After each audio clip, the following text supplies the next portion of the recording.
At 5:30 tonight is a hot debate in rural parts of Western New York. Migrant workers from Mexico picking up paychecks in our own backyard. So are they taking jobs from Western New Yorkers, or are they doing the work that farmers can't get anyone else to do? News 4's George Rickard is taking a closer look. There's a skill to this. You'll notice that the picker is tipping the apples up. They're not just pulling them straight down, because if you pull them down, your fingertips are going to bruise the top of the apple. 13 million apples were picked over the last several weeks at Singer Farms in Niagara County. You heard right, 13 million apples hand-picked this fall, not by an army, but by only 25 workers, migrant workers from Mexico who come to work here half of the year on a farm worker's visa. We do not charge for the housing. The housing is free and clear. They do their own cooking. Some of these guys are wonderful cooks. They work 8 to 9 hour days and make more than minimum wage. Anywhere from $9 to $14 an hour, depending on the worker. Farms are not required to pay overtime. Ruben Gomar has worked here more than 20 years. Is it hard work? No, not for us. So why aren't Western New Yorkers doing these jobs? Some have tried it. Have you seen a lot of the local people quit? Yep. Why do they quit? We don't like it. It's seasonal. It's not easy. It's outside.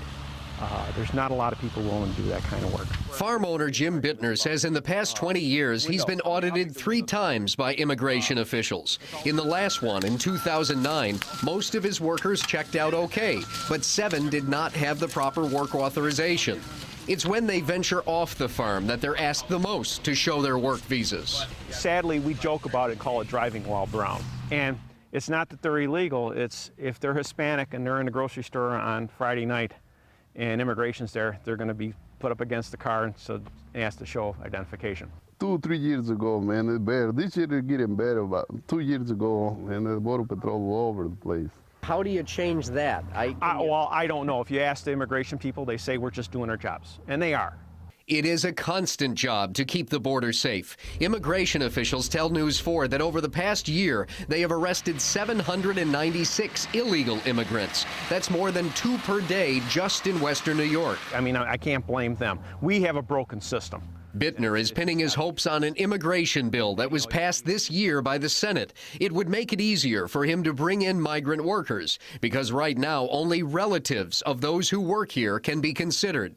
Immigration reform is key to us growing that industry here in Western New York. Still, House members like Chris Collins aren't ready to approve everything that the Senate bill brings with it. What we don't want is another monstrosity of a bill that comes back to haunt everyone after the fact. It's important to understand that this bill is 80,000 words in length. It's longer than the New Testament.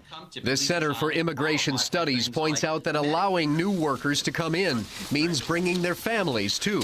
And because their parents have low income, typically the child will qualify for things like Medicaid and free school lunch and Head Start. The farmer sees none of those costs because they're borne by taxpayers. For him, he gets the willing worker at the low price, and the taxpayer picks up the bill. We don't know what's going to happen with immigration, if it's ever going to get sorted out.